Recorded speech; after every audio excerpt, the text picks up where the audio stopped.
Welcome back. The S2000 is pretty short. I mean, my knees touch the dash when I'm in one of these. I rode in one of these once. We could use this one for the convertible challenge, though, because it is a convertible. So, I might buy it for that. Let's do that. Just leave it in the garage, just in case we find something else here. Then we gotta go to the tuna. Which one? I think we gotta go spoon, because it's running spoon engines. Oh!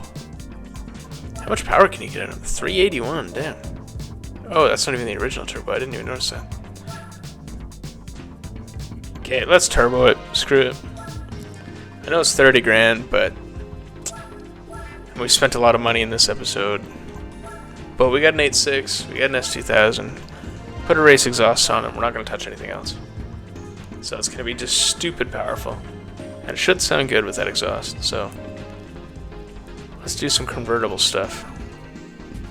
We'll get this over. The next time we can do the four-wheel drive, and I got to find a car for the lightweight. I don't even know what to use for that. And the truck one, so let's just steam through these events. Oh, it's only 3. Okay, cool.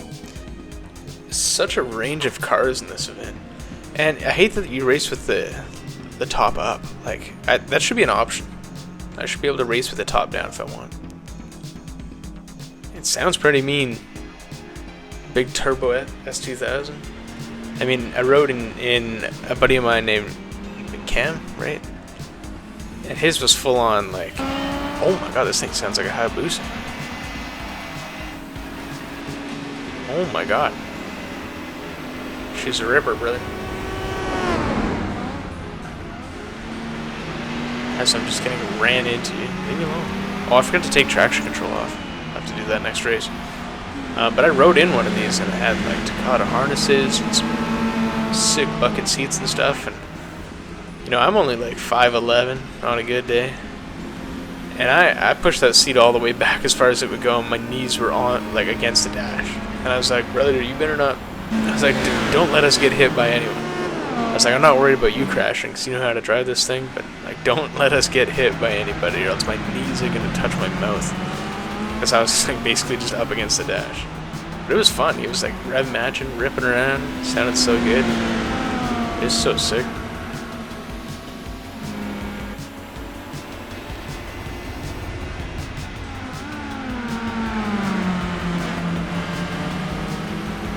Yeah, this thing sounds great. And that turbo spools up so quick, too. Yeah, I think in this game I'll forever go original turbo instead of stage 4. Even if stage 4 makes like 40 more horsepower even, I'll probably still go original just for how quick it spools up. Especially on a smaller engine where it doesn't have as much kind of exhaust force to spool it up.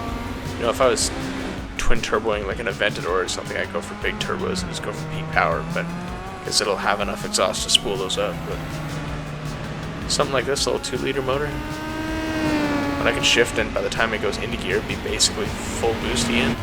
Makes a huge difference.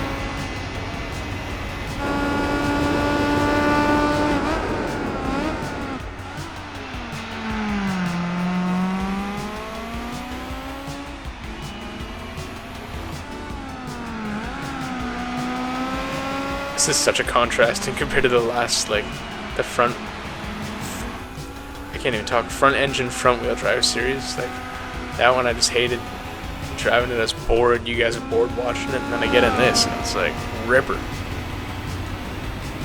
Kinda sucks that that championship had 5 races, and this one only has 3. Like,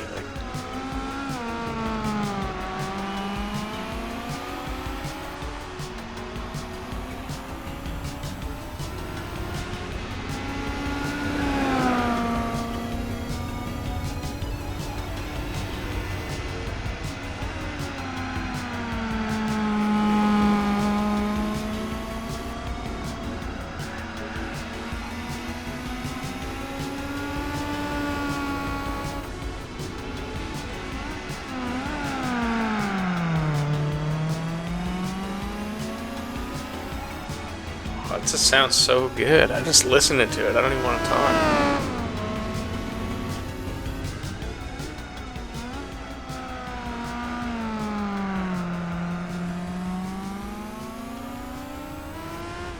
It's like the best sounding 4-cylinder you can get, I think, other than bike motors, but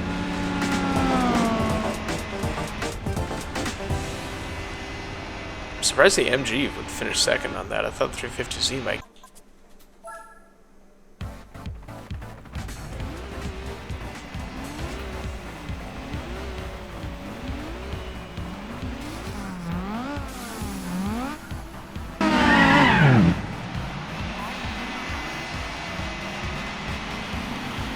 Oh, I hate that like suicide weave over to the right that they all do.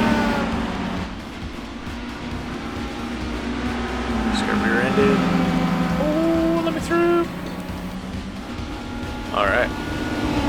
Yeah, this thing drives so much better without assists on. It's crazy.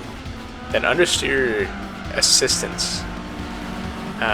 It describes it like it breaks each individual rotor differently to try and pull you in, but I feel like all it really does is just makes you understeer. Like sometimes you can push through the understeer and get a bit of oversteer going and have that rotate you, or use the throttle and the brake. But it feels like it's kind of segmenting like how it applies your throttle, which is weird. Because I'm like, yeah, I'd like to maybe throttle up and use the throttle to rotate it, but because it senses I'm understeering, it doesn't apply the throttle. So I just end up struggling and understeering, and it's weird. Can't remember what car it was, but a couple episodes back I had that assist on because I was testing it, and it felt like it was just like it kept the throttle on when I didn't want throttle to be on. Like I was completely off the throttle, on the brake a little bit, and it just kept pushing forward. Oh my gosh, big understeer. So it would feel like instead of just locking up and going straight like that, it would feel like I'm like pushing through an always on throttle. Like it was like I had a runaway motor. It was weird. But then if I disabled assist for everything, then the one or two cars that I might want a beat or two of traction control, like I'd be screwed because I just wouldn't be able to turn that on. This thing handles so good through that section too. It just changes directions so quick.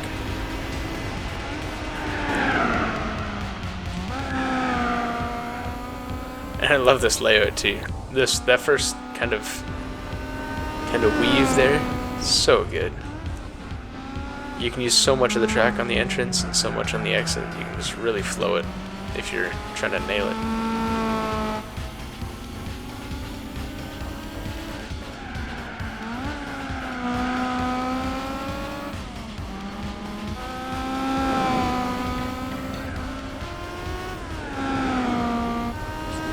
I kind of wish the Forza games had more original tracks, like this game, really. Like half of the tracks in this game are real and half are made-up ones, but the made-up ones are just as good. Like this is such a cool environment. Like this is like the Forza Maple Valley, this section, right? Just looks so cool, has its own personality, every one of these tracks. And I forgot to brake, and you know, like Forza had Fujimi Kaido, which we've been waiting since Forza 4 to have back. And will they do it? No, because they want everything to be like, oh yeah, Forza Motorsport is as realistic as we can get it. It's like, well, there's obviously a lot that's not realistic about it, and the handling model and stuff, but it's good enough for console gamers and gamepad people to feel like they're having a real racing experience. And but it's just missing the soul of some of those older tracks. Like I would be in middle school just driving Fujimi Kaido, ripping around, and that was before I really got into drifting at all. And it was just fun, just a good circuit. It wasn't fast or good, but it was fun. You know, and that's how I feel like a lot of these tracks are. Anyway, rant.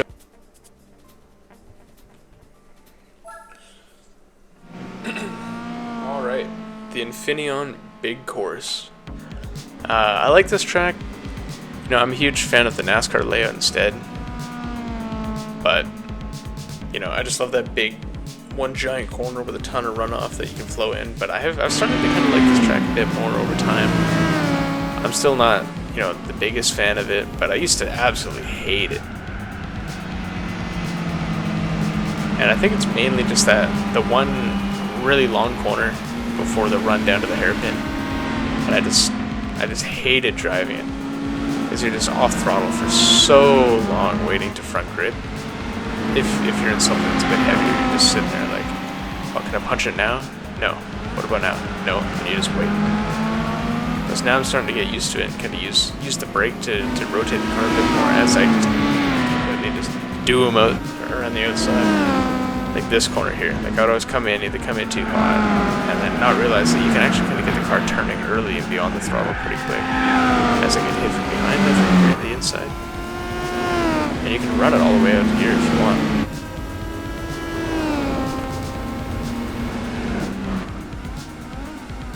I don't know, I think just back then I didn't really focus on handling for cars. I was more about power and nothing else, pretty much. I just strapped the biggest turbo to whatever I had.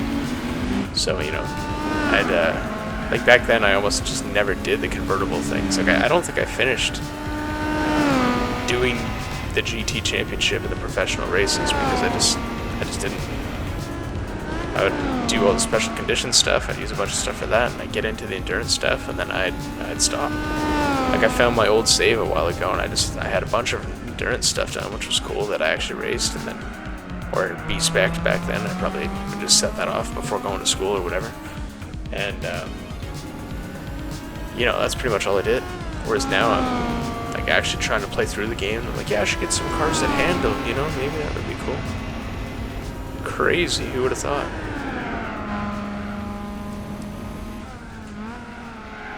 Or like back then I was a huge muscle car guy. I didn't really get into JDM as much back then, but I'd be like, yeah, let me find a like convertible muscle car to use in this race when all it really takes is a $20,000 S2000 with strapped a big turbo on it to make it fun.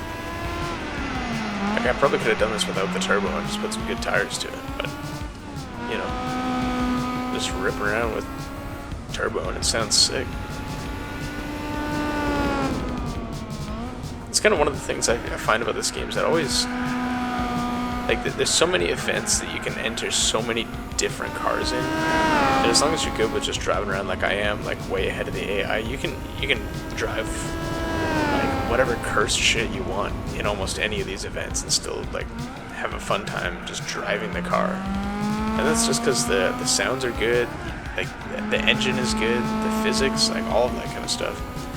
Like I've just been, this whole playthrough, I've just been enjoying driving all these cool Skylines and like weird cars that I wouldn't know were a thing. That like seeing those in there, like the Canopy, oh, as I smoke into the wall. Like the Canopy S13 that looks like a shooting brake, that weird thing that I've never seen on the internet ever, but I've only seen in this game. Like that's sick, that's so cool to have, and I could have a totally different experience driving that as something else. And it's just a good game to drive whatever you want when you want. Like I feel like this is one of the few racing games where I can get in, pick a random track, pick a random car, and still have fun instead of being like, oh, this kind of sucks, the car feels weird, or I don't like the track, or whatever, because almost every track slaps. Anyway, rant over. Okay. Oh wow, the Prowler. So cool.